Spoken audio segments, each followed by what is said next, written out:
चलो settle down हो जाओ बस बहुत। So basically today we are going to talk about nutrition in amoeba. Yes, sure. अंदर नहीं आएगा तो कहाँ? We are going to talk about nutrition in amoeba. We'll talk about parts of human digestive system and थोड़ा सा digestion, not complete. ठीक है बेटा? तो ये सारी चीजें हमने कर ली, ये भी कर लिया. This is done. This is done and this is done. वो प्यारा क्वेश्चन फिर नहीं मिल रहा, शायद मेरे से स्लाइड ही डिलीट हो गई होगी. एक क्वेश्चन दिख गया फिर भी. Synthesis of ATP from ADP and inorganic phosphate in the presence of light is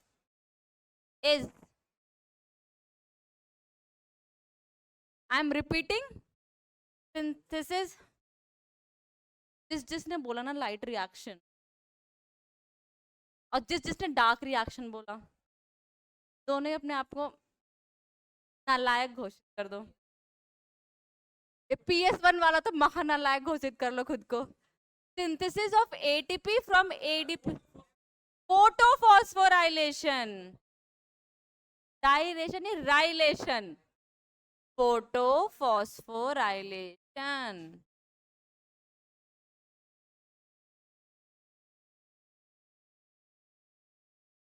बातें नहीं पढ़ा था ना ये. ATP का formation in the presence of light is photophosphorylation. एक और फोटो का वर्ड पढ़ा था, क्या था वो? किसका किसका?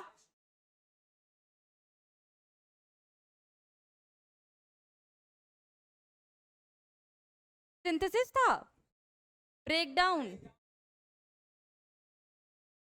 ठीक है जी, चलिए. तो न्यूट्रिशन इन अमीबा की अगर हम बात करते हैं, amoeba follow holozoic mode of nutrition, हमारी तरह. ठीक है, holozoic mode of nutrition. Holozoic means we are taking the food inside and digesting it inside the body. अब क्या हुआ बेटा, पहले तो स्टेप्स ऑफ होलोजोइक न्यूट्रिशन ये होता है. The first step is intake of food, ingestion. Second is we are digesting that food inside. Digestion. अब जो भी डाइजेस्टेड फूड था वो ट्रांसपोर्ट हुआ होगा, वो इधर का पार्ट नहीं है, वो ट्रांसपोर्टेशन में आ जाता है. ठीक है, बट हमारे सेल ने इसको ब्लड से एब्जॉर्ब कर लिया, एब्जॉर्प्शन. अब क्या हुआ कि जो भी फूड था, जो भी डाइजेस्टेड फूड था, इसका यूज हुआ होगा, जैसे कि ग्लूकोज ब्रेकडाउन होकर एनर्जी बना. ठीक है, एसिमिलेशन. एसिमिलेट करना, एसिमिलेट. जो अनडाइजेस्टेड फूड था उसको थ्रो कर दिया आउटसाइड द बॉडी, डिजेशन. ठीक है जी, ingestion, digestion, absorption, assimilation. Now coming to amoeba. ये जो है भाई साहब, they are unicellular eukaryotic organism. ठीक है जी, यूनिसेल्युलर यूकारियोटिक.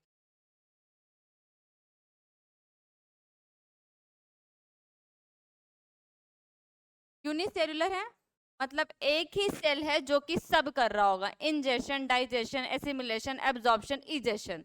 हमारे तरह अलग अलग पार्ट्स नहीं होंगे. तो how amoeba is ingesting the food? इधर इधर, very nice, very nice, very nice. This is amoeba's food. Amoeba के पास है cell wall. Am I clear? महानालायक हो, अमीबा एक एनिमल लाइक है, तो सेल वॉल कहां से होगा? Only cell membrane, no cell wall is there. It is animal like protist, बताया था ना पिछली क्लास में. फिर भी सेल वॉल होगा.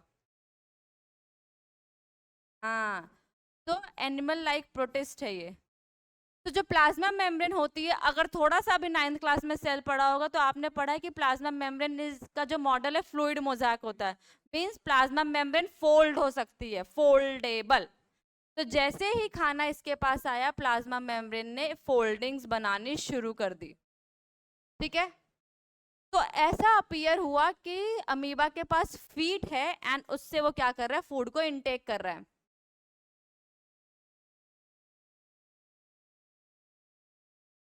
अपीयर हुआ, क्या सच में फीट था? नहीं, इसीलिए बोला सूडोपोडिया। सूडो मतलब फॉल्स, पोडिया मतलब फीट। ठीक है जी। अब इसने क्या किया, ये इन्वेजिनेशन थी। ठीक है, ये इन्वेजिनेशन जो प्लाज्मा मेम्ब्रेन की थी, they will fuse with each other, धीरे धीरे और पास आएंगी और एक दूसरे से फ्यूज कर जाएंगी। जब ये फ्यूज कर गई तो एक राउंड बॉडी बनी जिसके अंदर फूड था। राउंड बॉडी के लिए हम वर्ड यूज करते हैं वेसिकल। सेल के अंदर कोई भी राउंड बॉडी जो कुछ स्टोर कर रही है या नहीं कर रही है, वो है वेसिकल। स्टोर करने लग गई तो जो स्टोर कर रही है वो, और साथ में वर्ड यूज कर दिया वैक्यूल। ठीक है जी। This round body is storing a food, hence it is called as food vacuole. एक फूड वैक्यूल बन गया। देख लो यहाँ पे, फूड को कैरी करता हुआ एक वैक्यूल, फूड वैक्यूल। ठीक है जी, फूड वैक्यूल बन गया। कोई डाउट? अब अमीबा के पास अलग से कुछ ऑर्गन तो है नहीं जहां डाइजेशन होगा। डाइजेशन कैसे करे? अमीबा ने क्या किया, फूड वैक्यूल को लाइसोसोम से फ्यूज करवा दिया। लाइसोसोम एक ऐसा सेल ऑर्गेनल जिसके पास डाइजेस्ट करने के लिए एंजाइम्स होते हैं। हमने 9th में उसको सुसाइडल बैग के नाम में पढ़ा था। हाँ, लाइसोसोम्स, लाइजो, लाइजोसोम, जोम मतलब बॉडी, लाइजो मतलब लाइसिस करने वाली बॉडी। राइबोसोम, सोम मतलब बॉडी, राइबो मतलब इज अ शुगर, राइबोस क्यों है वो अभी नहीं, वो 9th का काम था। ठीक है जी। तो लाइजोसोम, अब इसने क्या किया, अपने फूड वैक्यूल को लाइसोसोम से फ्यूज करवा दिया। जो लिख रहा है समझ में नहीं आएगा, इसकी गारंटी है, तो इसलिए समझ लो। तो जब लाइसोसोम से फ्यूज हुआ वैक्यूल, तो जो भी लाइसोसोम का, जो भी फूड वैक्यूल का कंटेंट था, वो लाइसोसोम के एंजाइम के कांटेक्ट में आया और वो डाइजेस्ट हो गया। Digestion done. ठीक है, उसको कुछ चीज अगर अब्जॉर्ब करनी थी बाहर से, कुछ भी बाहर से लेना था, डिफ्यूजन के थ्रू भी डायरेक्टली ले सकता था, ले लिया डिफ्यूजन के थ्रू। मे बी जो ये फूड था वो डिफ्यूजन के थ्रू नहीं आ सकता था, इसलिए इसने क्या किया, ये एंडोसाइटोसिस वाला काम किया। ठीक है, एंडोसाइटोसिस बोलते हैं इस। 9th में अगर थोड़ा सा अभी पढ़ा होगा, तो किसी भी लार्जर चीज जब सेल के अंदर आती है और प्लाज्मा मेम्ब्रेन को डायरेक्टली क्रॉस नहीं कर पाती है, तो इस तरीके से इन्वेजिनेशन बना के आती है और इसको कहते हैं हम एंडोसाइटोसिस। ये जो एंडोसाइटोसिस हुआ है एक सॉलिड पार्टिकल का हुआ है, hence it is called as phagocytosis. ठीक है जी, ओके, कोई डाउट? अब जब वेस्ट प्रोडक्ट को बाहर करना था, सिंपली क्या किया, उसको वेसिकल में रखा स्टोर, वेसिकल को फ्यूज करवा दिया प्लाज्मा मेम्ब्रेन से, बन गई एक ओपनिंग, चीज आ गई बाहर, एक्सोसाइटोसिस। कोई डाउट? तो अगर हम इसको वर्ड्स में देखें, तो amoeba comes near the food particle, आ गया भाई पास में। It will engulf the food particle by pushing out the pseudopodia. Pseudopodia push किया, फ्यूज हो गया, captures the food and forms the food vacuole. जो इनगल्फ फूड था वैक्यूल, जो engulf food in the vacuole है, वो किससे मर्ज हो जाएगा, लाइसोसोम से फ्यूज हो जाएगा। लाइसोसोम के पास डाइजेस्टिंग एंजाइम है, वो उसको डाइजेस्ट कर देंगे और जो भी न्यूट्रिएंट था वो साइटोप्लाज्म में अपना आ गया। चलो भैया थोड़ा ऊपर। ठीक है, जो वेस्ट था अगेन एक्सोसाइटोसिस के प्रोसेस के थ्रू बाहर फेंक दिया जाएगा। कोई डाउट है इसमें? In the nutrition of amoeba, पक्का? पहला step what will happen, amoeba will, दूसरा फूड को कैप्चर करने के लिए इसने अंदर क्या बना लिया, एक फूड वैक्यूल किससे फ्यूज करा, लाइसोसोम से फ्यूज करा तो क्या हुआ, डाइजेशन होने के बाद न्यूट्रिएंट सिंपली साइटोप्लाज्म में डिफ्यूज हो गया, फिर क्या हो गया, अनडाइजेस्टेड फूड था उसको रखा और फिर एक्सोसाइटोसिस से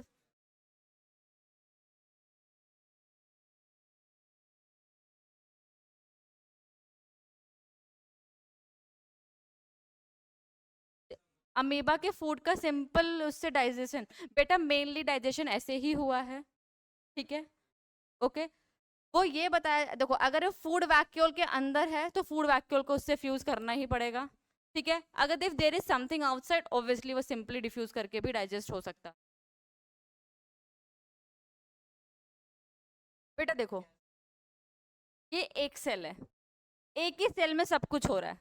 अब इसने क्या किया, ये फूड डाइजेस्ट हो गया मान लो, क्या करेगा वैक्यूल से बाहर साइटोप्लाज्म में सिंपली डिफ्यूज कर देगा, बस। इसमें ऐसे अलग से कुछ एब्जॉर्प्शन नहीं होना है, क्यों, क्योंकि क्या है एक ही सेल के अंदर ही तो सब कुछ है, एक ही सेल सब कुछ है, यही दिमाग है, यही पेट है, यही हाथ नाक कान सब यही है, ठीक है। सिंपली डिफ्यूज हो गया, डिफ्यूज हो गया तो पूरे में अपने आप आ गया, अलग से एब्जॉर्प्शन की नीड ही नहीं पड़ी है, ठीक है जी। कोई डाउट इसमें, पक्का। नाउ टॉकिंग अबाउट डाइजेशन, अब बहुत important, how many of you know what actually the digestion is, किस किस को पता है कि डाइजेशन क्या होता है, पता होगा ना डाइजेशन नाम,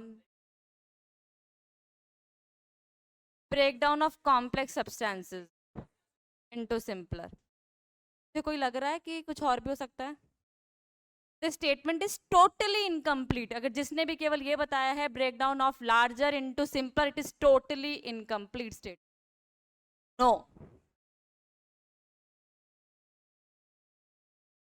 हाँ जी बेटा,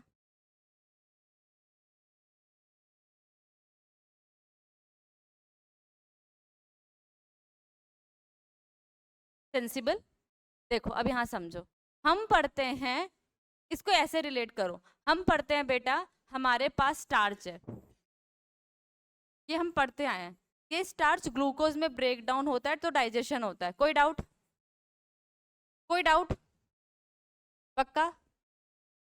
तो अगर मैंने बोला कि break down of complex into simpler, इसका मतलब क्या ग्लूकोज और नहीं टूट सकता, सिंपली हमारा मतलब तो यही था ना, ब्रेक डाउन क्या कॉम्प्लेक्स को सिंपलर में टूट गया, तो और फर्दर भी ब्रेक डाउन तो हो सकता था ना, लेकिन हमने बस ग्लूकोज क्यों बनाया, हमने पढ़ा है रेस्पिरेशन में इस ग्लूकोज का ही ब्रेक डाउन होता है और एनर्जी मिलती है, पढ़ा है ना, सुना, अगर पढ़ा नहीं तो सुना तो होगा ही कि ग्लूकोज का ब्रेक डाउन करके एनर्जी मिलती है, तो यहीं पे क्यों नहीं एनर्जी बना दी, इसीलिए ये स्टेटमेंट इनकम्प्लीट होती है अगर मैं बस सिंपलर बोलती हूँ, क्योंकि सिंपलर तो ये भी है, सिंपलर तो ये भी है, मेरा यहाँ पे सिंपल का मतलब है कि जो अब्जॉर्ब हो जाए, बस, जो अब्जॉर्ब हो जाए, इसके आगे टूटता है मुझे नहीं पता, इसके आगे टूटे मुझे फर्क नहीं पड़ता, अगर ये मेरे अंदर अब्जॉर्ब हो जा रहा है मेरे सेल में तो मेरे लिए डाइजेशन हो गया। तो आपका जो डाइजेस्टिव सिस्टम है उसका बस इतना ही काम है कि जो फूड, जो लार्ज मॉलिक्यूल है उसको ऐसे सिंपलर में कन्वर्ट करना कि आपका सेल उसको अब्जॉर्ब कर सके, अब बाकी अंदर सेल क्या कर रहा है उससे नहीं मालूम। तो अगर मैं डाइजेशन की बात करती हूँ, it is a breakdown of complex substance into simpler one that can be absorbed, very important, that can be absorbed, ठीक है। तो डाइजेशन का मतलब ही यही है, that can be absorb, very important, ठीक है। क्यों, नहीं तो आगे और ब्रेक डाउन करते, सिंपलर तो कुछ भी हो सकता है, सिंपलर तो C6H12O6 ग्लूकोज है, इससे सिंपल कार्बन डाइऑक्साइड है, इससे सिंपल कार्बन ऑक्सीजन है, इससे सिंपल इसके एटम्स हैं, ठीक है। मेरे लिए सिंपलर क्या है, जो कि एब्जॉर्ब हो सके, बस, ठीक है। कोई doubt, now now you have to relate, we have digestive system, ठीक है जी, ये सबको पता है, डाइजेस्टिव सिस्टम आपका जो मेन काम कर रहा है, पहला कर रहा है digestive system is ingesting the food, खाना कहाँ से खाते हो, मुंह से, सब माउथ से ही खाते हैं राइट, खाना खाया माउथ से, वो खाना अंदर क्या डाइजेस्ट हुआ, एक्सक्रीट आउट हुआ अनडाइजेस्टेड फूड एनस से। तो ingestion digestive system, digestion digestive system, egestion digestive system, absorption assimilation cell. ठीक है, कोई डाउट है इसमें? अब हमको हमारे डाइजेस्टिव सिस्टम को पढ़ना है। जिसको भी अपने आप को रिलेट करने में शर्म आए डाइजेस्टिव सिस्टम और अपनी बॉडी को, तो बायो पढ़ने में जिंदगी भर शर्म आती रह जाए। ठीक है, तो शर्माने की बिल्कुल भी जरूरत नहीं, यहाँ पढ़ो बस। Digestive system starts with mouth, as nutrition start with ingestion, digestive system starts with mouth. ingest किया food, open your mouth everyone. अरे Johnny Johnny yes papa eating पापा, हा हा हा होता है ना, हा हा, open your mouth, हा हाँ, open it. अरे इतने भी बड़े नहीं हुए कि अपना माउथ ओपन करने में शर्म आ रही है। हाँ, can you see a opening? It is known as buccal cavity और oral cavity. ठीक है जी, कोई डाउट? buccal cavity में you have tongue, you have teeth. कोई डाउट? अब अपने टंग को मूव करो, टंग को मूव करो। टंग का केवल आगे वाला पार्ट मूव कर पा रहे हो या पीछे का भी पार्ट मूव कर रहा है फ्रीली? मतलब एक जो पार्ट है वो अटैच है, एक तरफ का जो पार्ट है वो मूवेबल है। कोई doubt? Now touch your palate, palate palate, roof of the mouth, palate everybody. और पैलेट, आगे का पैलेट टच करो और पीछे का टंग से। आगे का हार्ड और पीछे का सॉफ्ट लग रहा है। Palate is the roof of the mouth. आगे के पीछे टच इट, आगे का हार्ड पीछे का सॉफ्ट लग रहा है। कोई है जिसको उल्टा लग रहा है? अगर लग रहा है तो भैया गड़बड़ है मामला। उल्टा लग रहा है, दोबारा ढंग से टच करो। Okay, so the palate, this one is hard, आगे की तरफ, पीछे की तरफ is soft palate. If you can feel your tongue, क्या आपको स्मूथ लगती है या लगता है थोड़ी सी हार्ड है? मतलब हार्ड नहीं, मतलब रफ, रफ। तो आपके टंग पे कुछ छोटे छोटे से प्रोजेक्शंस हैं जिनको पेपिले कहा जाता है। पेपिले, उन पेपिले में टेस्ट बड्स होते हैं। कोई डाउट? पक्का? अगर आप अपने टंग को ऐसे ऊपर की तरफ उठाते हैं, कैन सी छोटा सा थ्रेड जैसा लगता है, इससे लगता है कि टंग अटैच है, लगता है। फ्रिन्युलम, फ्रिन्युलम अटैचमेंट, हाँ अटैचमेंट है, अटैचमेंट। अभी लिखेंगे सब, अभी सारा लिखा हुआ है यहाँ पे, अभी बस समझो, रिलेट करो। अगर आप अपना माउथ को ओपन करते हैं वाइडली, कुछ हैंग करता हुआ छोटा सा नजर आ रहा है, दिस इज कॉल्ड एज उव्यूला, उव्यूला। हाँ जी, तो चलो बताओ क्या क्या पढ़ा। सबसे पहले बकल कैविटी, क्या क्या है इसके अंदर? Teeth and tongue. टंग को अटैच करवाया है किसने? फ्रिन्युलम, फ्रिन्युलम। ठीक है, टंग के ऊपर प्रेजेंट है कुछ रफ रफ, क्या कहते हैं उसे? पेपिले, पेपिले पे प्रेजेंट है टेस्ट बड्स। ठीक है, जब आप माउथ को ओपन करते हैं, the cavity is buccal cavity. ठीक है जी, अगर माउथ का जो टॉप है बेटा, इधर जो टॉप है इस पैलेट, आगे की तरफ का पैलेट इज हार्ड, पीछे की तरफ का पैलेट इज सॉफ्ट। कोई डाउट? कुछ हैंग करता हुआ नजर आ रहा है, इज ओव्यूला। इस ओव्यूला का काम क्या है? This is your openings, right? Nose, ठीक है, नोज, नॉस्ट्रिल, नेयर्स भी बोलते हैं इन्हें, नेयर्स। तो जैसे आपके बाहर की तरफ लेयर्स है, वैसे अंदर की तरफ है इंटरनल लेयर्स। ये इनको क्लोज करता है, ये फालतू में ऐसे लटका हुआ नहीं है, काम है उसका। Is closing the internal layers when you are swallowing the food, ताकि खाना नाक में ना जाए। इसलिए कहा जाता है खाते खाते बोलो मत। ठीक है जी, कोई डाउट इसमें? नाउ ये बताओ, बचपन में जो टीथ थे, क्या वही टीथ अभी भी हैं या टूटे हैं? मतलब हमारी लाइफ में दो सेट ऑफ टीथ है, एक जो कि बचपन में थे, एक जो कि अब है। ठीक है, two type of, one is milk, then other one is permanent. ठीक है, क्या आपके जो टीथ हैं वो गम में एम्बेडेड है? गम्स में है ना एम्बेडेड। आपके पास एक ही जैसे सारे टीथ एक ही जैसे हैं दिखने में, अलग अलग हैं? Means you have types of teeth, incisors, canine, premolars, molars, है ना। तो अगर किसी ह्यूमन की पहचान हम बोलते हैं तो हम बोलते हैं कि उसके जो टीथ हैं वो गम्स में अटैच हैं, उसकी लाइफ में 2 बार टीथ आते हैं, उसके जो टीथ हैं वो अलग अलग तरीके के। कोई डाउट? ये एक आदमी की पहचान है, इंसान की पहचान है। तो अब हम आते हैं यहाँ पे डाइजेस्टिव सिस्टम। हमारा जो डाइजेस्टिव सिस्टम है हमने इसको ब्रॉडली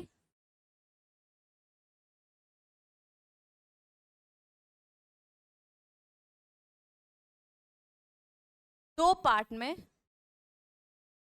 डिवाइड किया है। एक लॉन्ग ट्यूब होती है जिसको हम बोलते हैं एलिमेंट्री कैनाल, हाँ जी बिल्कुल। और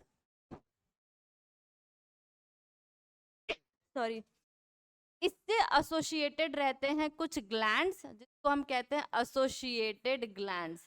अब बात आती है ग्लैंड्स पे।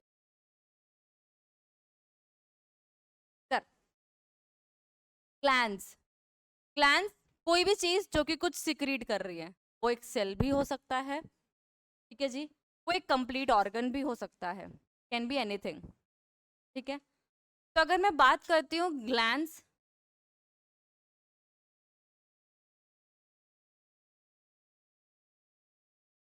ये 2 तरीके के हैं बेटा, सर एवरीबॉडी। कुछ ऐसे ग्लैंड्स हैं एक्सोक्राइन, क्राइन मतलब सिक्रीशन, और है एंडोक्राइन। इसको हम आज बिल्कुल नहीं पढ़ने वाले, इसको हम पढ़ेंगे कंट्रोल एंड कोऑर्डिनेशन में आज। अब इसको समझो डिफरेंस क्या है। इट इज अ ग्लैंड, मतलब ये कुछ सिक्रीट कर सकता है, अभी बोला ग्लैंड का मतलब ये सिक्रीट करना, ये कुछ सिक्रीट करता है, नहीं सिक्रीट। बेटा लिख बाद में लियो, पढ़ ले पहले।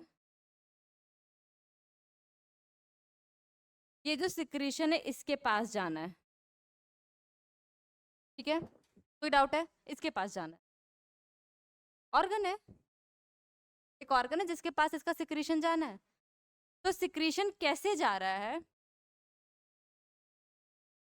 देयर इज अ ट्यूब और there is a pipe which is taking the secretion. कोई डाउट? इस पाइप को मैंने बोला कि डक्ट है, ठीक है। तो ये ग्लैंड होते हैं duct gland, they are pouring their secretion in the duct. कोई डाउट? जो ये है, ये ये एंडोक्राइन, इन्होंने भी कुछ सिक्रीट किया। इन्होंने जो सिक्रीट किया उसको इसके पास जाने के लिए देयर इज नो डक्ट। ये कैसे जा रहा है? कैसे जा रहा है? कैसे जा सकता है सोचो। हमारी बॉडी में ट्रांसपोर्ट कौन कर रहा है? ब्लड। तो इसने क्या किया, अपना सिक्रीशन डायरेक्टली ब्लड स्ट्रीम में दे दिया। अब भैया ब्लड तुम्हें जैसे लेके जाना है वैसे लेके जाओ। No duct is there to connect these organ, these are known as ductless gland. जिसके पास डी है उसके पास डक्ट नहीं है, ठीक है। कोई डाउट? कोई डाउट? अब इस पे भी बात, जो एक्सोक्राइन ग्लैंड है वो सिक्रीट करते हैं एंजाइम्स, जो एंडोक्राइन ग्लैंड्स हैं वो सिक्रीट करते हैं हार्मोन। इनसे हमारा अभी लेना देना ही नहीं है, हमें इनसे लेना देना। एक एक चीज और, एक ऐसा ग्लैंड है जो कि एक्सोक्राइन की भी प्रॉपर्टी शो करता है और एंडोक्राइन की भी प्रॉपर्टी शो करता है, ठीक है। उसको यहाँ पे अलग से मेंशन कर देते हैं, उसको हम बोलते हैं heterocrine. It is showing property of both endocrine and exocrine. ये है पैनक्रियास। अब मेरा क्वेश्चन इधर, पैनक्रियास हेटेरोक्राइन, पैनक्रियाज। हाँ, हेट्रोजेनस मिक्सचर होता है, दो हेट्रोजेनस मिक्सचर अलग अलग, हेटेरोक्राइन, CRINE। अब मेरा एक क्वेश्चन है, डाइजेशन के टाइम पे हमें एंजाइम्स चाहिए या हार्मोन्स चाहिए? तो डाइजेस्टिव ग्लैंड एक्सोक्राइन होंगे कि एंडोक्राइन होंगे? तो पैनक्रियास का एक्सोक्राइन वाला पार्ट हमको चाहिए कि पैनक्रियास का एंडोक्राइन वाला पार्ट चाहिए?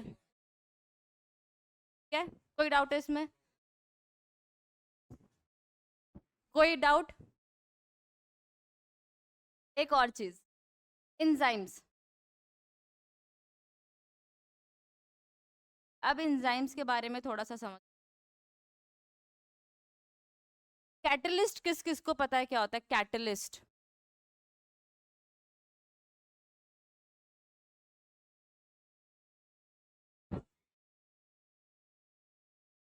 तो basically they control the speed of the reaction, can I से? या फिर क्या करना है कि अगर इनको डाला तो या तो रिएक्शन बहुत तेज हो जाएगी या तो रिएक्शन बहुत कम हो जाएगी, ठीक है?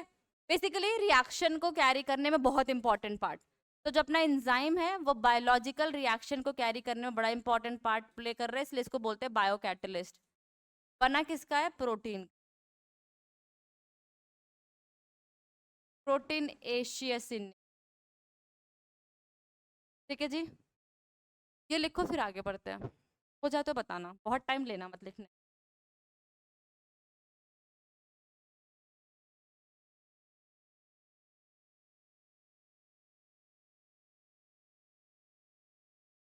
बायोकैटलिस्ट बताऊं?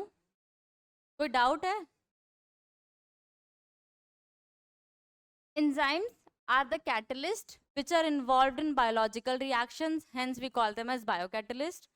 बना किसका है? प्रोटीन का, तो बोल दिया प्रोटीनेशियस। सारे एंजाइम,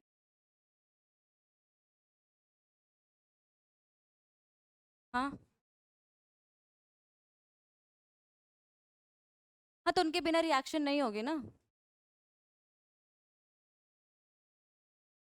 वो अगर आप केमिस्ट्री से लिंक कर रहे हो तो, केमिस्ट्री से लिंक कर रहे हो तो वहां पे, बट कैटलिस्ट का काम ही तो है रिएक्शन को शुरू कर दिया ना।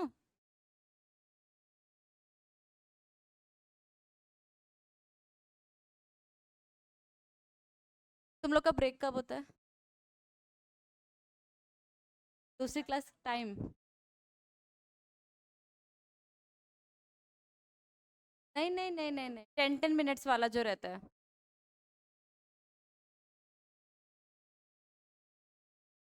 40 पे होता है?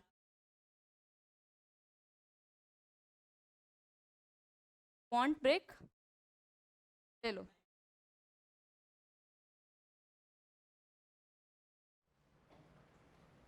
ठीक है, सो ग्लैंड ग्लैंड ग्लैंड की कुछ बात की थी इधर बेटा। We have talked about 2 types of glands, endocrine and exocrine, ठीक है जी? एंडो जिसके पास डी है उसके पास डक्ट नहीं है, is ductless gland. Exocrine is duct gland. All are digestive glands are duct gland as they are secreting enzymes, ठीक है जी? चलिए, अब हम आए थे माउथ पे। Now mouth, when you open it,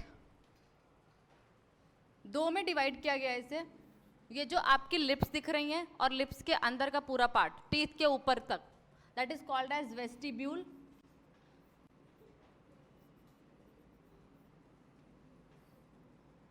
and the buccal cavity, ठीक है? ये वाला पार्ट इधर का, ये ऐसे करो, ये पूरा vestibule, the cavity is buckle cavity, ठीक है? हमने पढ़ा पैलेट आगे की तरफ हार्ड, पीछे की तरफ सॉफ्ट, कोई डाउट? हमने पढ़ा टंग, टंग टंग अटैच है, दिख रहा है? दिस इज अटैचमेंट,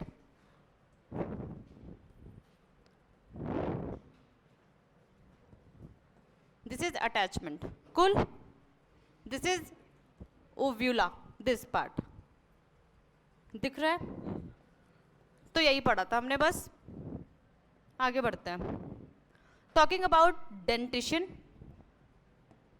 हमारे पास अलग अलग तरीके के टीथ हैं, incisor, canine, premolar, molar. Incisor is for biting, canine is for, तो जो भी नॉन वेजिटेरियन ऑर्गेनिजम्स होते हैं उनके कैनाइन बहुत स्ट्रांग होते हैं. हम ह्यूमन भगवान की तरफ से नॉन वेजिटेरियन ही होकर आए हैं. हम खाते क्या वो अलग चीज़ है, बट हाँ we can eat non vegetarian, इसीलिए हमारे पास कैनाइन है. ठीक है जी. Chewing and grinding. तो जिसके पास मोलार्स और प्रीमोलार्स ज़्यादा हैं वो वेजिटेरियन. जैसे कि अगर आप काऊ के पास जाते हैं तो उसके पास उसको कैनाइन की इतनी आवश्यकता नहीं है, उसको प्रीमोलार मोलार ज़्यादा चाहिए क्योंकि वो वेजिटेरियन खा रहे. च्यू,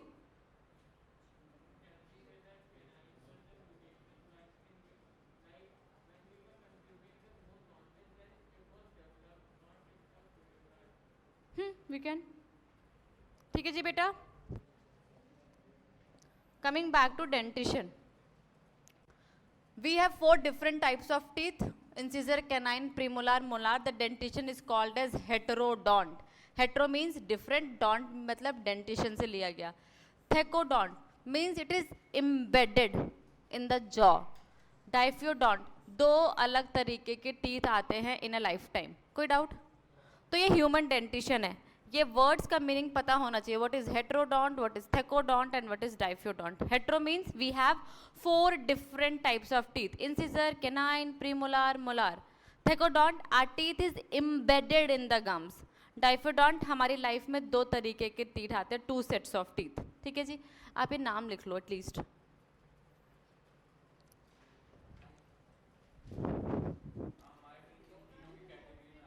हैं ही ऐसे हमारे और भी. हाँ जी, नोज़ में है. अच्छा नोट्स में. हाँ मुझे सुना था नोज़ में है, मैंने कहा नोज़ में. हाँ it is in the notes obviously, but if you right the spelling तो याद रहता है. ठीक है जी. हाँ मैं नहीं चेंज कर रही.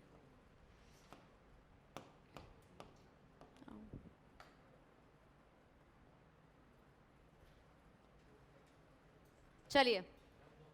रुक गई रुक गई रुक गई भाई रुक गई.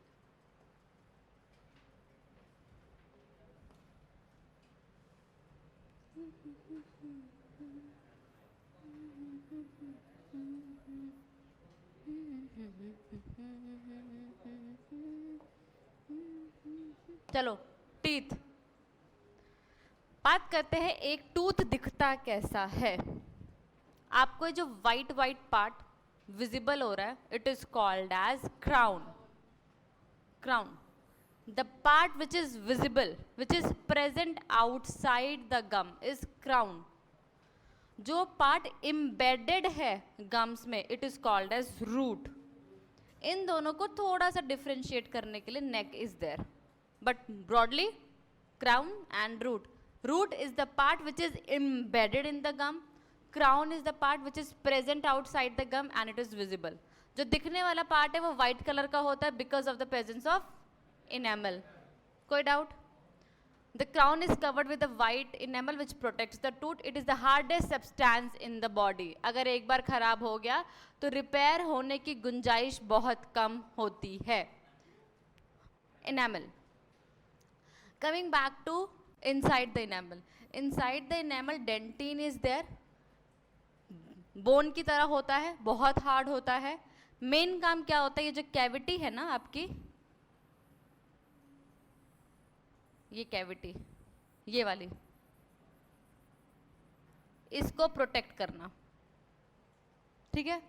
ज़रूरत क्या है प्रोटेक्ट करने की?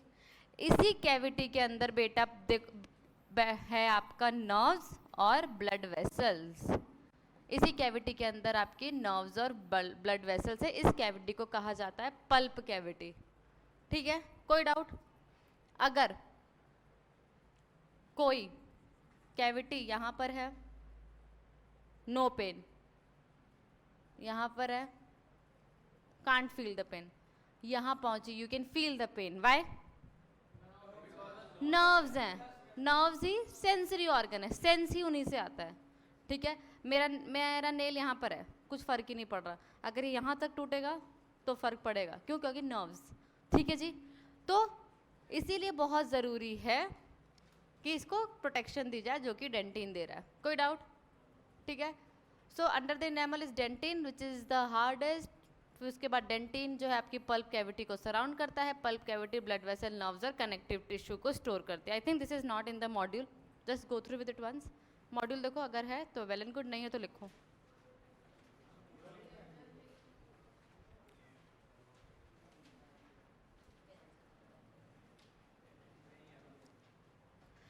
लिखो, ऐसे लिखो, tooth divided into crown and root.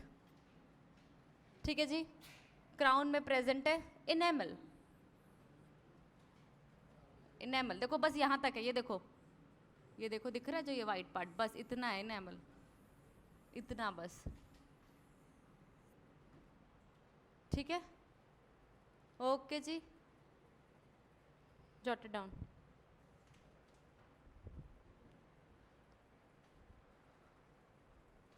When you make notes, don't copy the entire statement. Copy करो अपने तरीके से, पूरा ये तो मिलेगा ही। लिखवाया इसलिए जा रहा है ताकि आपको पता चले कि आप लिख क्या रहे हो, तो वो चीज़ याद रहती है।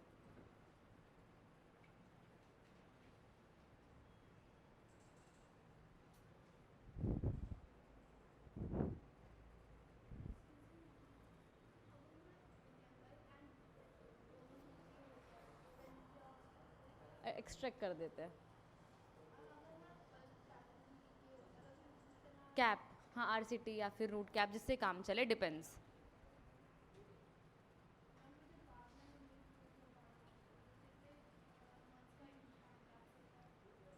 That doctor will tell you कितना क्या कैसा क्या प्रॉब्लम है, कितना कैविटी है, कैसे है। ठीक है, डन।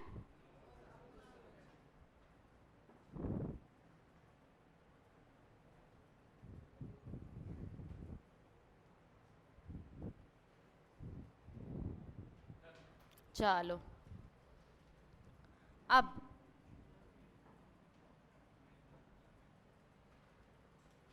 डेंटल केरीज मतलब खाना खाया हो, ब्रश नहीं किया या फिर अच्छे से गार्गल नहीं किया, तो your tooth will become, your teeth will become site for bacterial activity.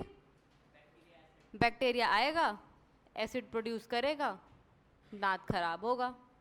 दांत खराब होगा, कैविटी पल्प तक जाएगी, पेन होगा। वही कहानी यहाँ पे लिखी है। ठीक है, डेंटल कैरीज क्या करेगी? एसिड प्रोड्यूस करेगी। इधर बेटा क्या हो गया? जिसकी वजह से सॉफ्टनिंग होगा आपके डेंटिन और इनेमल का। The disease develop which bacteria acting on sugar produce acids, और जो डीमिनरलाइज कर देगी आपके इनेमल को। बंच ऑफ बैक्टीरियल सेल आपके फूड पे आएंगे और डेंटल प्लेक होगा। ठीक है, जिसकी वजह से जो सलाइवा होगा is unable to reach the tooth surface. Saliva नहीं पहुंचा, डाइजेशन नहीं होगा, और एसिडिटी और खराब। Brushing the teeth after eating removes the plaque before the bacteria secretes acid, इसीलिए ब्रश करना चाहिए। The disease cause inflammation infection if left untreated, because वो पल्प तक पहुंच जाएगी और बहुत प्रॉब्लम देगी। ठीक है जी। तो बचपन से कहा जाता है brush your teeth in the morning and in the night. ठीक है जी। चलिए टंग की बात करते हैं।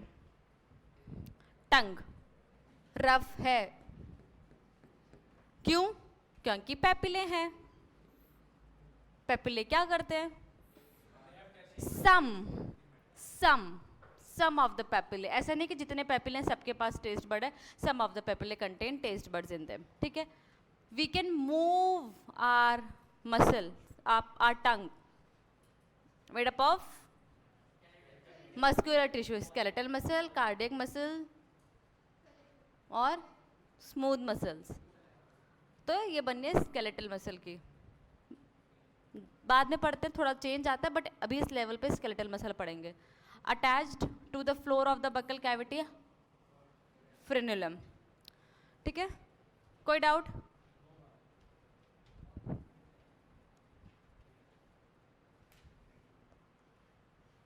Done writing?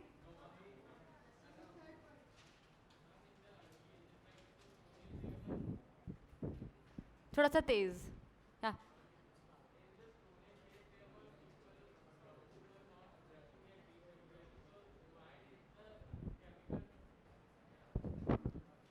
You not Audible actually, मुझे मेरी ही आवाज़ आती है। हाँ जी बेटा।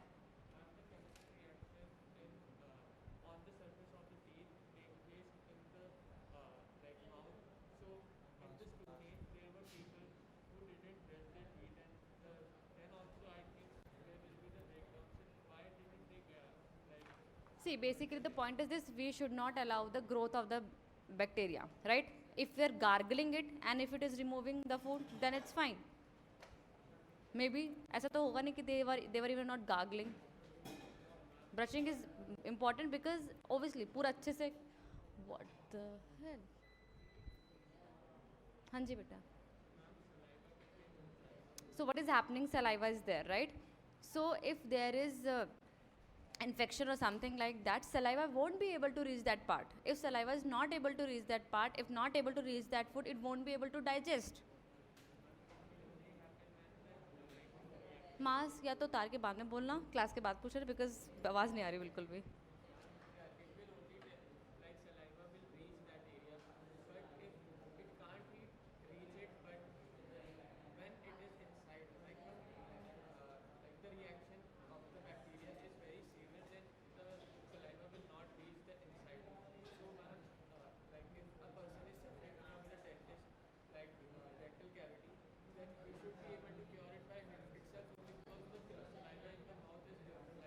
No, no.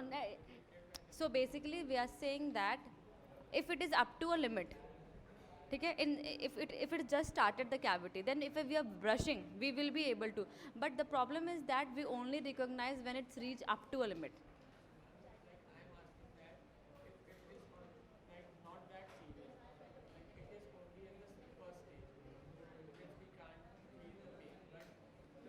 If you are not able to feel the pain because it is up to the dentine and it is also severe.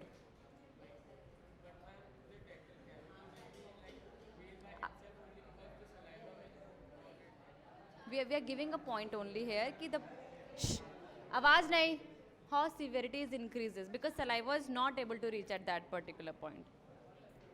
आवाज नहीं बेटा, कितनी आफत आ जाती है 1 मिनट में. हाँ चलो.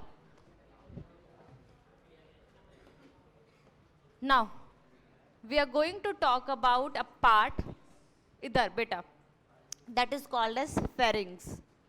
ठीक है जी. अब ये pharynx है क्या? तो आपकी बॉडी में है कैविटी, अरे शिट, आपकी बॉडी में है ओपनिंग. ठीक है.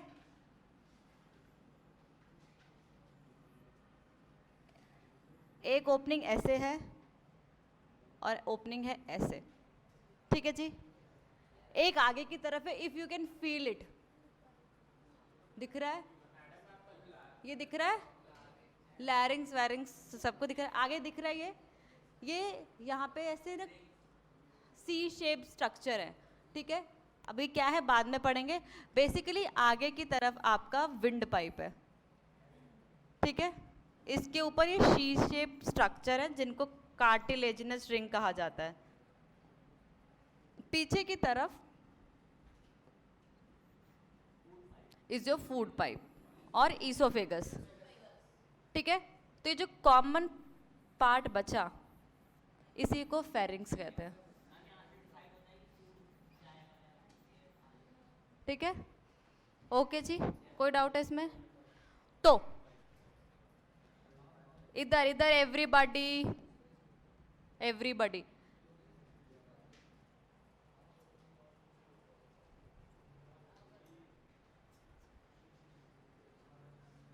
ये जो ओपनिंग है किसकी? आपकी विंड पाइप की. इसको हम बोलते हैं ग्लॉटिस. ठीक है जी. ये जो ओपनिंग है इसकी, इसको हम बोलते हैं गलेट. ठीक है जी. तो when you are swallowing the food, ये जो फूड है ये ना जाए विंड पाइप में, तो आपके ग्लॉटिस को कवर करने के लिए there is a structure called as epiglottis. Glottis के ऊपर एपीडर्मिस, ऊपर derma, glottis opening of wind pipe, और उसी के ऊपर प्रेजेंट है epiglottis. Glottis is the opening for the wind pipe. Epiglottis is a covering, cartilaginous covering है जो कि ढक्कन जैसा समझो यहाँ पे।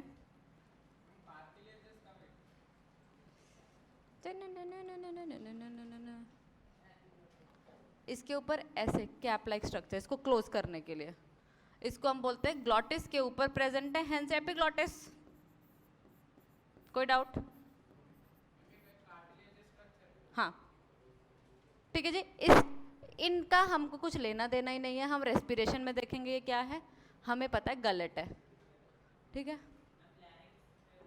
इधर लैरिंग्स इधर आएगा, नहीं इधर आएगा, वो इधर का पार्ट है। Pharynx is the common part, ये जो कॉमन पार्ट दिख रहा है बेटा, this is pharynx.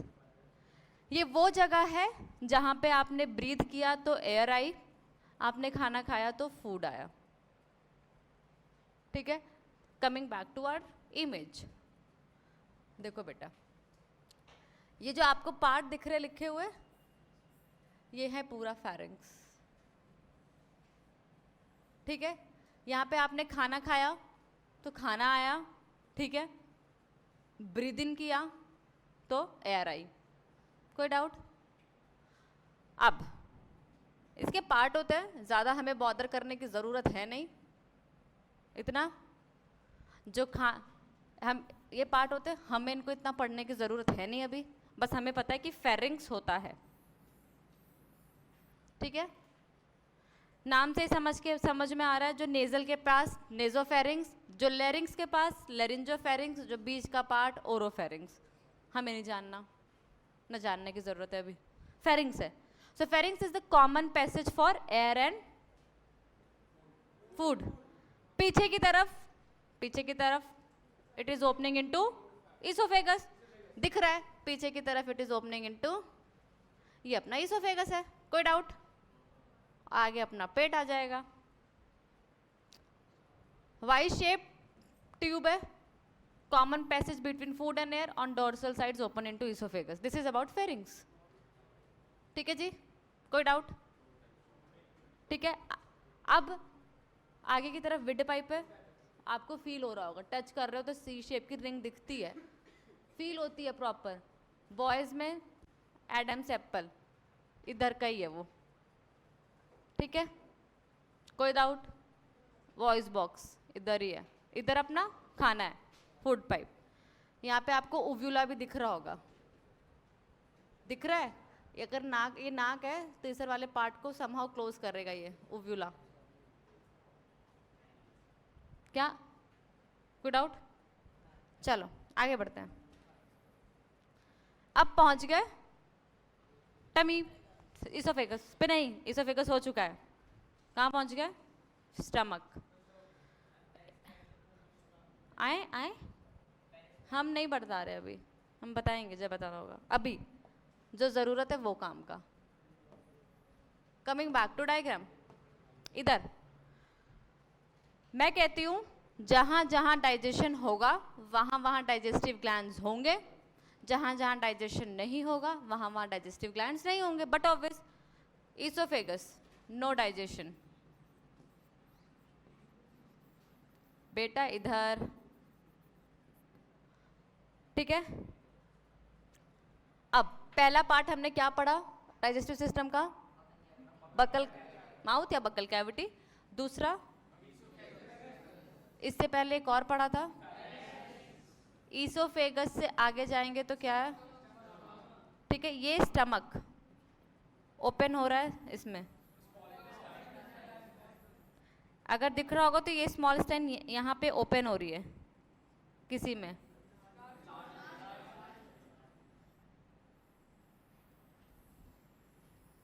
Large intestine. Large intestine में नो डाइजेशन, ये ओपन होती है एनस में, नो डाइजेशन। तो ना इनसे एसोसिएटेड कोई ग्लैंड्स हैं, ना इनके अंदर कोई ग्लैंड्स है, बेटा बातें नहीं, ठीक है। ना इनके अंदर कोई ग्लैंड्स है, कैसा ग्लैंड? Digestive glands. और ग्लैंड्स होंगे हम बात नहीं कर रहे, हम यहाँ पे डाइजेस्टिव ग्लैंड्स की बात कर रहे हैं। तो ना इनके अंदर कोई डाइजेस्टिव ग्लैंड्स है, ना इनसे एसोसिएटेड कोई, तो कोई भी सिक्रीशन इनके पास आ नहीं रही जिससे डाइजेशन करना है, कोई डाउट है इसमें? No digestion, no digestion, no digestion. तो हमने बात कर ली माउथ की। तो बेटा माउथ से जो एसोसिएटेड ग्लैंड्स हैं उनको हम कहते हैं सलाइवरी ग्लैंड्स। हमने बोला इसोफेगस, हमने बोला फेरिंग्स, कोई ग्लैंड होगा? होगा कोई ग्लैंड? नो, क्यों? क्योंकि नो डाइजेशन। आ गया स्टमक। स्टमक को हम बोलते हैं हाँ भाई हो रहा है डाइजेशन, तो ग्लैंड होगा। तो स्टमक के अंदर है गैस्ट्रिक ग्लैंड। स्टमक का नाम ही है गैस्ट्रिक, लीवर का नाम होता है हिपैटिक। तो हिपेटाइटिस लीवर की बीमारी, हिपेटोसाइट लीवर, ठीक है। स्टमक से कुछ भी होगा गैस्ट्रिक, ठीक है। तो अभी ऑब्वियसली इससे एसोसिएटेड ग्लैंड, इसके अंदर ही ग्लैंड है कौन सा? गैस्ट्रिक ग्लैंड, जो कुछ सिक्रीट कर रहा होगा। क्या सिक्रीट कर रहा होगा बाद में जानेंगे। नेक्स्ट इज इंटेस्टाइन, जो कि intestine, small intestine, intestinal gland present inside the intestine, ठीक है, इनसाइड। ओके, दो और हैं पैनक्रियाज और liver, they are not present inside but they are associated with, अपना सिक्रीशन देंगे इसको, ठीक है जी। कोई doubt? Small their secretion will come in the small intestine. हाँ, ये रहा लीवर।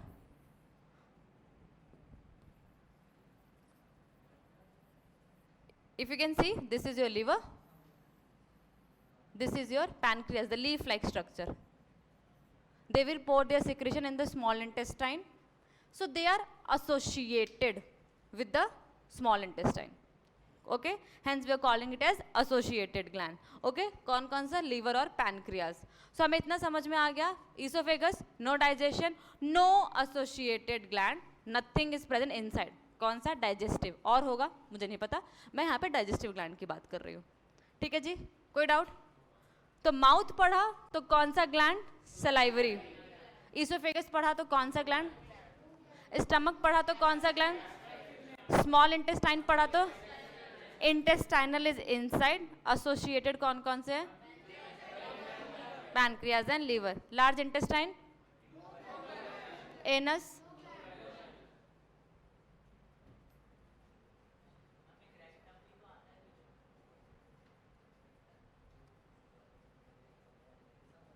चिंता मत कर, कुछ भूला नहीं है, कुछ छूटा भी नहीं है, ठीक है।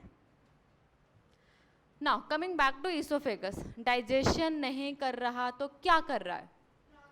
बस माउथ में जो फूड है उसको लेके जा रहा है स्टमक में, ठीक है जी। मैंने बोला माउथ में डाइजेशन हो रहा है, कौन सा ग्लैंड? तो जो मैंने खाना खाया होगा वो वैसा का वैसा तो होगा नहीं, उसमें कुछ डाइजेशन हो गया होगा। तो जो खाना माउथ से स्टमक में जाता है it is partially digested and we called it as bolus. तो माउथ से जो खाना स्टमक में जा रहा है वो पार्शियली डाइजेस्टेड होता है और उसको कहते हैं बोलस। कोई डाउट? मैं अभी तक खाना कह रही थी क्योंकि वो डाइजेस्टेड नहीं था, अब मैं बोलस कहूंगी क्योंकि वो पार्शियली डाइजेस्टेड है। तो बोलस गया माउथ से स्टमक में। अब ये कैसे गया? देयर इज अ मूवमेंट, ठीक है, सिंपल सी मूवमेंट है।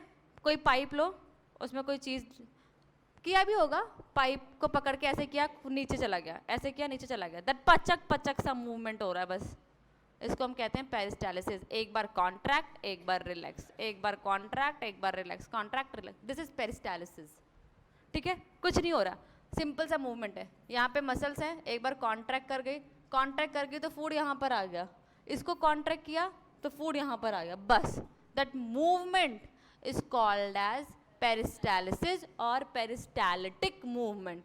इसकी वजह से खाना स्टमक बातें नहीं, ठीक है। कोई डाउट है? हाँ, I have a pipe, let us assume, अगर मैं इसको ऐसे प्रेस करती हूँ तो यहाँ पे पतला हो जाएगा, तो जो चीज़ ऊपर की तरफ होगी धक्के से नीचे चली गई। सिमिलरली मैंने यहाँ पे किया, that movement is called as peristalsis, contract relax, contract relax, ठीक है। बेटा मूवमेंट के लिए ना मूवमेंट को कंट्रोल करने के लिए जो खाना है ये दोबारा से वापस ना चला जाए, जो खाना स्टमक में पहुंच रहा है वो दोबारा से ऊपर ना चला जाए, हमारे पास स्फिंक्टर मसल्स प्रेजेंट होती है। स्फिंक्टर, ये जो मसल है वो प्रेजेंट है ईसोफेगस पे लोअर की side, hence it is called as lower oesophageal sphincter. Simple, कोई वैसा नाम नहीं है इसका। स्फिंक्टर याद रखना है, स्टमक में, सॉरी ईसोफेगस में नीचे की तरफ है, इसीलिए लोअर ईसोफेगल स्फिंक्टर बोल दिया। तो ये आपका ईसोफेगस हो गया, इसको हम क्या बोलते हैं? Food pipe. यहाँ पे डाइजेशन होता है, ठीक है, होता है, डाइजेशन नहीं होता है।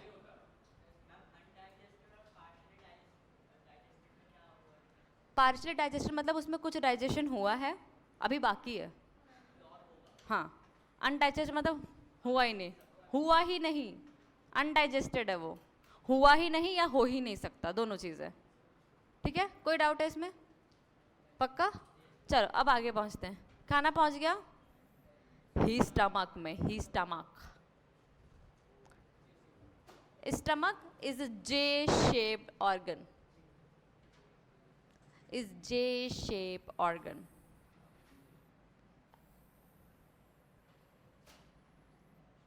ठीक है जी, इसके नाम होते हैं, इसके पार्ट्स के नाम होते हैं, हमें जानने की ज़रूरत नहीं है अभी। ठीक है, चलो, जे शेप का ऑर्गन है, ठीक है, present towards the left area of the abdomen beneath the diaphragm. ये डायफ्राम क्या है? एक मस्कुलर सा स्ट्रक्चर है जो कि रेस्पिरेटरी पार्ट को एब्डोमिनल पार्ट से डिफ्रेंशिएट करता है। ठीक है, डायफ्राम से ऊपर रेस्पिरेटरी, डायफ्राम से नीचे डाइजेस्टिव। ठीक है, तो यहाँ कहीं डायफ्राम प्रेजेंट है ऐसे, इसके ऊपर इसोफेगस, इसके बाद स्टमक वगैरह आएगा। ओके, तो अपना ये हो गया। इसके अंदर प्रेजेंट है गैस्ट्रिक ग्लैंड जो कि सिक्रीट कर रहा है गैस्ट्रिक जूस, और वो गैस्ट्रिक जूस क्या कर रहा है? बोलस को और डाइजेस्ट कर रहा है। ठीक है, बोलस डाइजेस्ट हुआ, इधर बेटा बोलस डाइजेस्ट हुआ, तो जो स्टमक से स्मॉल इंटेस्टाइन में खाना जाएगा क्या वो बोलस होगा? ईसोफेगस से आया, स्टमक में तो बोलस था, यहाँ पे और डाइजेशन हो रहा है, तो क्या उसको बोलस बोल सकती हूँ आप? नो, चेंज हो गया, इसको हम बोलेंगे काइम। कुछ तो चेंजेस आए, कुछ तो चेंजेस आए। तो जो बोलस था अब वो किस में कन्वर्ट हो जाएगा? काइम में। अब ये काइम स्मॉल इंटेस्टाइन में पहुंचा। कमाल की चीज, स्मॉल इंटेस्टाइन। डाइजेशन क्या होता है, कैसे होता है, सब पढ़ेंगे, बट अभी स्ट्रक्चर समझो। स्मॉल इंटेस्टाइन आपके एलिमेंट्री कैनाल का सबसे बड़ा पार्ट, सबसे बड़ा पार्ट मतलब फूड सबसे ज़्यादा वहाँ पे और सबसे ज़्यादा डाइजेशन वहीं पे हो रहा है। ठीक है, और यहीं पे डाइजेशन खत्म, क्योंकि हमने पढ़ा है लार्ज इंटेस्टाइन में डाइजेशन नहीं होता है, एनएस में डाइजेशन नहीं होता है, तो डाइजेशन यहीं पे हो रहा है। तो यहाँ पे इसको एनी हाउ कंप्लीट हो जाना है। मैं उठा के फेंकूंगी बाहर क्लास के। ठीक, ओके बेटा, कोई डाउट इसमें? तो इस स्मॉल इंटेस्टाइन को आप देख सकते हो, ये आपका स्टमक है, यहाँ पे स्मॉल इंटेस्टाइन चालू हो गया और यहाँ से लार्ज इंटेस्टाइन। ठीक है जी, ओके बेटा।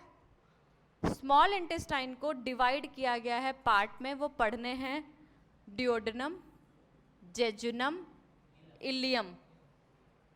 Repeat after me. सबसे पहले, नहीं, सबसे पहले माउथ। क्या पढ़ा था माउथ में?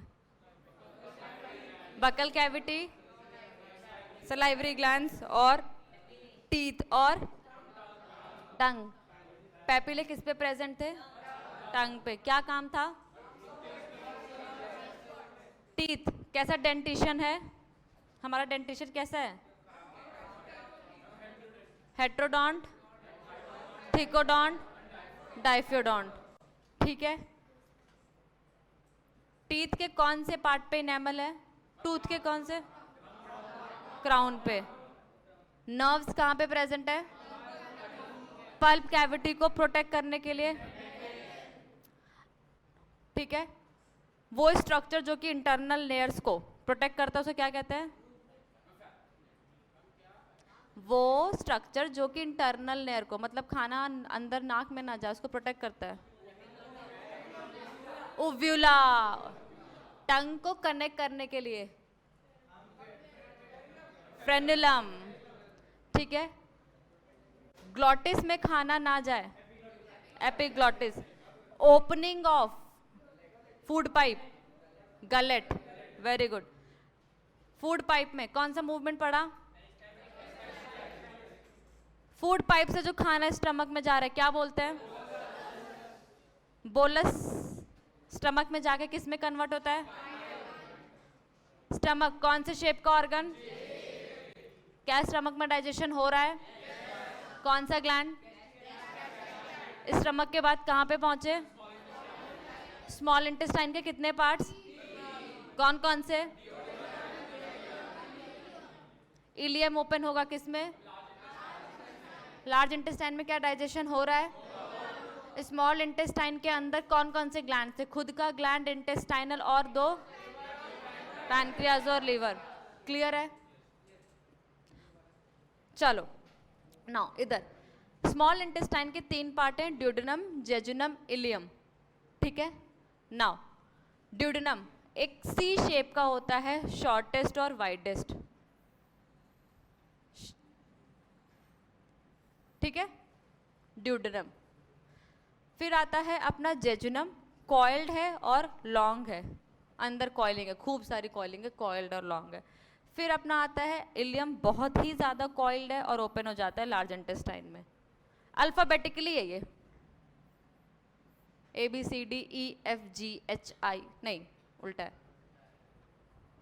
अच्छा, स्टमक का अल्फ़ाबेटिकली होता है, इसका अल्फ़ाबेटिकली नहीं है, ठीक है। ड्यूडेनम, जेजुनम, इलियम, नाम याद हो गया। Coming back to small intestine. Small intestine को स्मॉल इसलिए कहा जाता है क्योंकि उसका डायमीटर कम है लार्ज इंटेस्टाइन से, लेंथ ज़्यादा, डायमीटर कम, डायमीटर कम, ठीक है। आपको दिख रहा होगा ऐसे ऐसे है, उसमें दिख रहा है ऐसे, इसको हम कहते हैं रिजेस और फोल्ड्स हैं, ridges and folds, consist of 3 parts, ठीक है।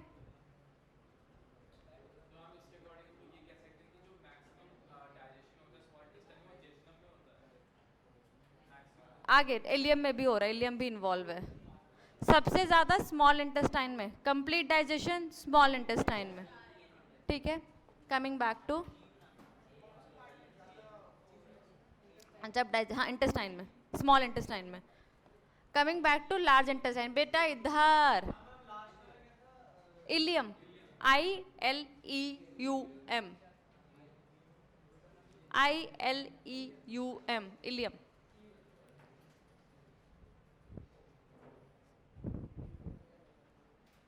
ब्रेक कब होता है तुम लोगों का? 12:50 ना?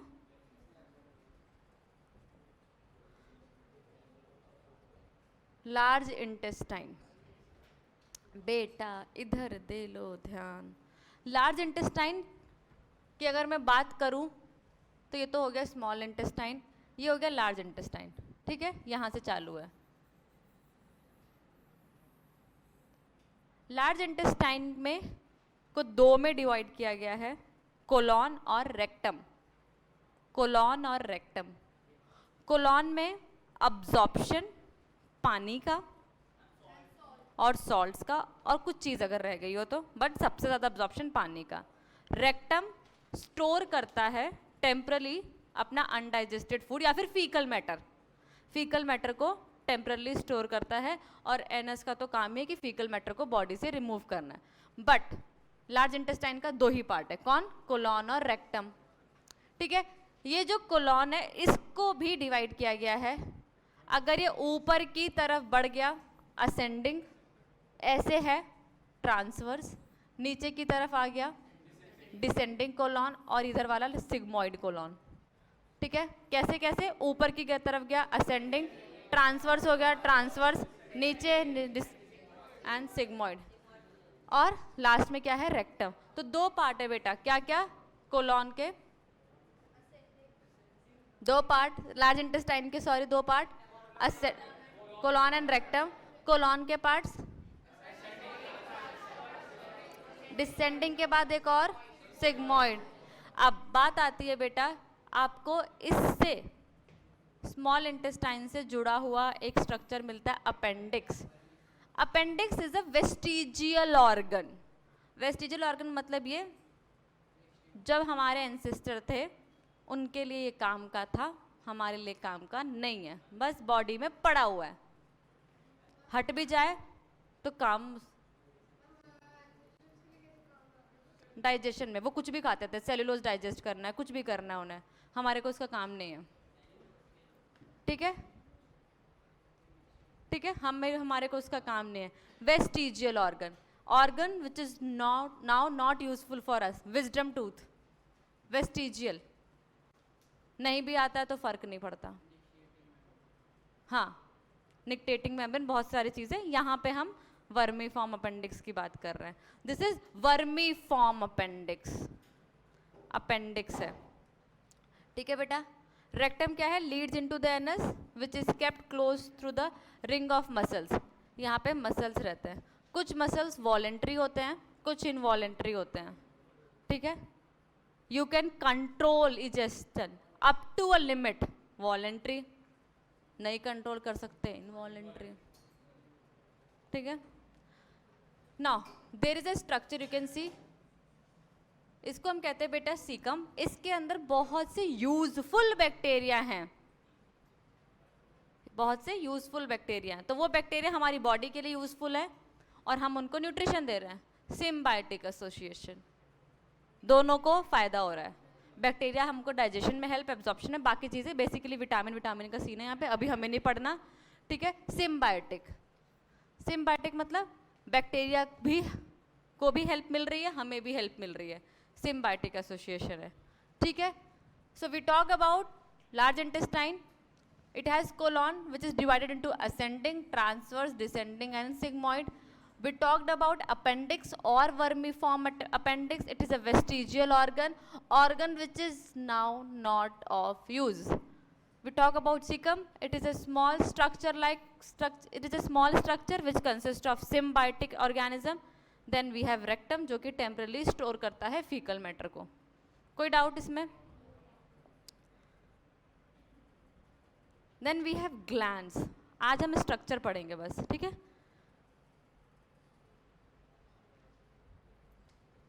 Salivary glands. We have 3 salivary glands which are associated with mouth. We have gastric glands which are associated with, we have liver which is associated with, we have pancreas which is associated with, we have gallbladder,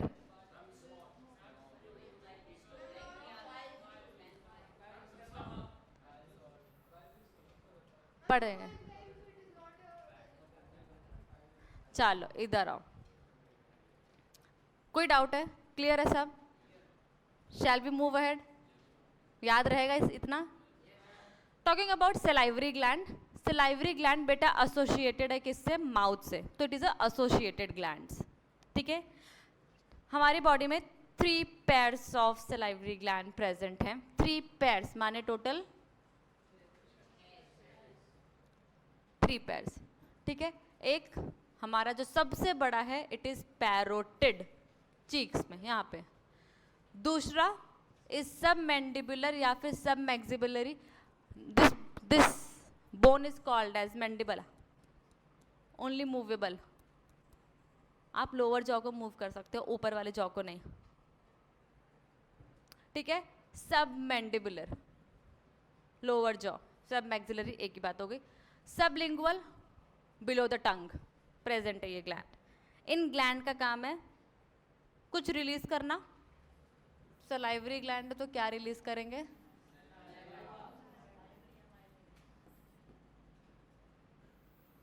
सबसे बड़ा, largest नहीं, parotid salivary gland में भी parotid सबसे बड़ा। Salivary gland क्या secret करेगा? Saliva. मुझे सलाइवा का क्या काम? सलाइवा एक एंजाइम बनाता है, सलाइवरी अमाइलेज। बनाता नहीं है या उसके अंदर होता है, सॉरी, सलाइवरी अमाइलेज। इसको टाइलिन भी बोलते हैं, PTYALIN। साथ में लाइसोजाइम। लाइसोजाइम कोई एंजाइम नहीं है, ये एंटीबैक्टीरियल प्रॉपर्टी रखता है। कभी सुना होगा, कभी या फिर देखा होगा, जो डॉग होता है उसको कभी चोट लग जाती है, अगर उसका टंग वहाँ तक पहुँच सकता है तो अपने टंग से उस चोट को लीक करता है। क्यों? क्योंकि टंग में देयर इज एंटीबैक्टीरियल प्रॉपर्टी। टंग में नहीं, मतलब टंग में सलाइवा है, सलाइवा हैज एंटीबैक्टीरियल प्रॉपर्टी। ठीक है, coming back to gastric gland. हाँ, पर सलाइवा सलाइवा सलाइवा तो हमने पढ़ा सलाइवरी ग्लैंड। सलाइवरी ग्लैंड कौन कौन से पढ़े बेटा? पैरोटिड, सब मैंडिबुलर या फिर सब मैक्सिलरी और लिंगुअल। सब मैंडिबुलर स्लैश सब मैक्सिलरी या फिर लिंगुअल। सबसे बड़ा salivary gland parotid. How many pairs of salivary gland? बातें नहीं। सलाइवरी ग्लैंड क्या सीक्रेट करता है? सलाइवा के अंदर क्या प्रेजेंट है? साथ में लाइसोजाइम। लाइसोजाइम के पास कैसी प्रॉपर्टी?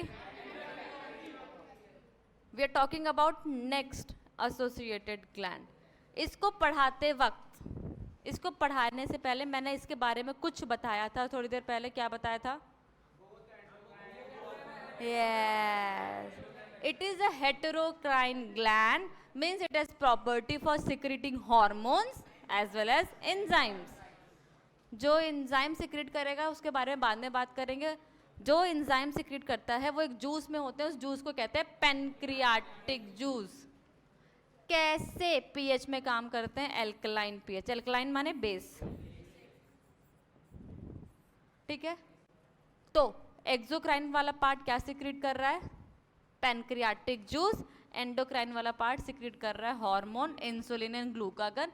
इसको अभी ना भी याद रखें तो कोई बात नहीं, कंट्रोल एंड कोऑर्डिनेशन में तो पढ़ना ही है। नाम याद रख लो, insulin and glucagon. Pancreas, pancreas ठीक है, लार्ज ग्लैंड है जो स्टमक के पीछे प्रेजेंट है, लीफ लाइक है, दिख भी रहा होगा। क्या कैसा ग्लैंड है? अरे इसका एक्सोक्राइन ग्लैंड, इसको एक्सोक्राइन पार्ट क्या सिक्रेट करता है? इसका एंडोक्राइन पार्ट कौन कौन से हार्मोन?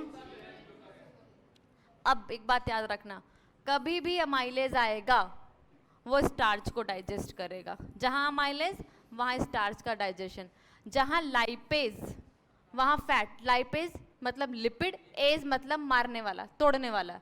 लाइपेज लिपिड को डाइजेस्ट करेगा, ट्रिप्सिन प्रोटीन या प्रोटीन को। ठीक है, ये बात क्लियर है सबको? Coming back to the next associated gland. हाँ हाँ हाँ, ले लो ले लो। हम आज बस लिवर के बारे में जानेंगे, देन फिर डाइजेशन नेक्स्ट क्लास में पढ़ लेंगे। मज़ा आ गया है ना?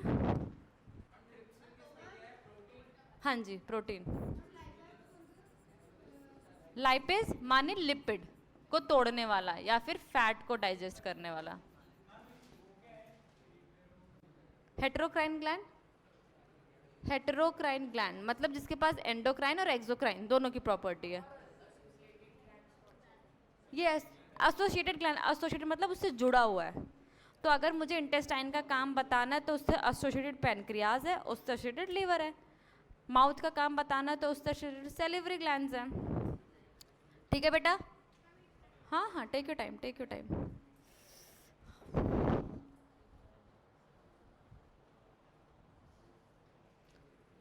चलो, liver, it is the largest gland. बहुत बड़ा है, बहुत ही ज़्यादा काम की चीज़ है, बहुत ही ज़्यादा। बहुत मतलब बहुत ज़्यादा, हद लेवल काम की चीज़ है ये। ठीक है, तो जिसका लीवर खराब, लीवर उसी का खराब हुआ जिसकी बुद्धि खराब हुई, क्योंकि उसने अल्कोहल लिया। ठीक है, बड़े काम की चीज़ है, बहुत ही ज़्यादा काम की चीज़ है, ठीक है। लार्जेस्ट ग्लैंड है, प्रेजेंट अपर राइट साइड पे, दिख रहा है छोटू सा, गॉल ब्लैडर, छोटू सा है, छोटू सा काम भी है, ठीक है। और अगर इसको निकाल भी दिया जाए तो एज सच फर्क नहीं पड़ेगा, बट हाँ फर्क तो पड़ेगा। तो लिवर जो है बेटा, ये सिक्रीट करता है something called as bile juice, bile juice नहीं, बाइल जूस, ठीक है। इसका काम है सिक्रीशन ऑफ बाइल जूस, इसका काम है स्टोरेज। मुझे बता, मैं भी हंस लूं, कोई बात नहीं, लेट इट बी, इग्नोर्ड। देखो, हिपैटिक मतलब लिवर, तो डक्ट, डक्ट दिख रहा है, डक्ट माने पाइप, तो कैसा ग्लैंड हो गया, दिख गया, एंडोक्राइन, एंडोक्राइन, एक्सोक्राइन। तो लिवर का काम अगर हम यहाँ पे बात करते हैं तो बस क्या है, secretion of bile juice. Gall bladder में आके ये कौन, तू बता, मैं तो बता चुकी हूँ, क्या लगता है क्या होगा? हाँ, बाइल स्टोर कौन कर रहा है? Gall bladder. इस बाइल के पास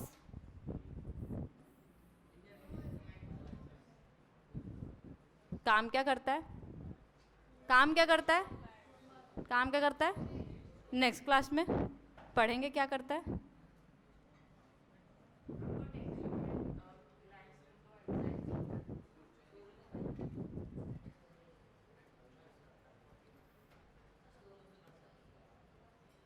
बाइल जूस सिक्रीट कर रहा, कोई हार्मोन है इसके पास? अब गॉल ब्लैडर, हाँ क्या कर दूँ? हाँ, बाइल जूस को gall bladder stores bile juice. Bile juice is involved in something called as emulsification of fat. वो क्या होता है वो जब डाइजेशन पढ़ेंगे तब बताऊंगी, ठीक है। अभी होलोजोइक न्यूट्रिशन का एक पार्ट क्या होता है, खाने को अंदर लेना, जिसको हम कहते हैं इंजेशन या फिर निगल लिया, स्वेलोइंग या फिर deglutition. Ingestion, intake of food, swallow किया, स्वेलोइंग, डीग्लटेशन। इसमें तीन चीजें आ गई, खाना फूड पाइप में पहुंच रहा है, ठीक है। अब क्या हुआ, मैंने क्या कहा था, खाना आया, मैंने च्यू किया, तो मैं क्या कर रही हूँ, वो जो बड़ा था फूड, जो बड़ा टुकड़ा था उसको मैंने स्मॉल में तोड़ा, मैंने इसको डाइजेस्ट किया, बट अभी कोई केमिकल इन्वॉल्व नहीं हुआ है, मैकेनिकली डाइजेस्ट हो गया but no chemical is involve. Hence we say जो टीथ होते हैं वो भी इन्वॉल्व हैं डाइजेशन में बट नॉट केमिकली, मैकेनिकली। इसको हम कहते हैं मैकेनिकल डाइजेशन और या फिर मेस्टिकेशन ऑफ फूड। हाँ जी बेटा पूछ, बता रही हूँ। टीथ ने क्या किया, छोटा छोटा पार्ट में उसको तोड़ दिया, अब क्या हो गया, उसका सरफेस एरिया बढ़ गया खाने का, पहले इतना बड़ा जगह में तो इतनी जगह में आ गया। अब saliva can easily act on it, जब सलाइवा उस पर एक्ट किया तो जो कार्बोहाइड्रेट था, जो स्टार्च था, वो ग्लूकोज में कन्वर्ट हो गया, ठीक है। तो खाने को अब मैं क्या बोल रही हूँ, कोई डाउट, कोई डाउट? इधर बेटा, टीथ, टीथ ने कौन सा केमिकल रिलीज किया है? टीथ ने बस मेस्टिकेशन ऑफ फूड किया है, फूड को मैकेनिकली ब्रेक किया टीथ ने, बस मेस्टिकेशन ऑफ फूड, ठीक है बेटा, कोई डाउट?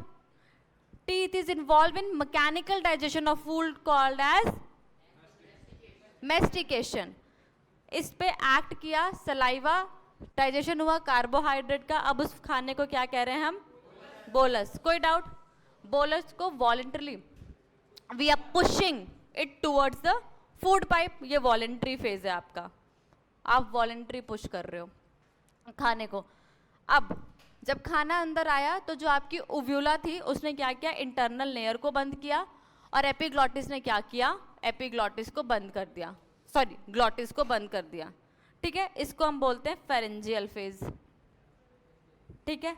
नेक्स्ट बोलस कहाँ एंटर कर गया, ईसोफेगस में एंटर हुआ, इस वाले फेज में रेस्पिरेशन एक आधा मिनट के लिए रुक गई, एक आधा सेकंड के लिए रुक गई थी, वहां पे दोबारा से रिस्टोर हो गई और पेरिस्टालिसिस ऑफ फूड हो गया।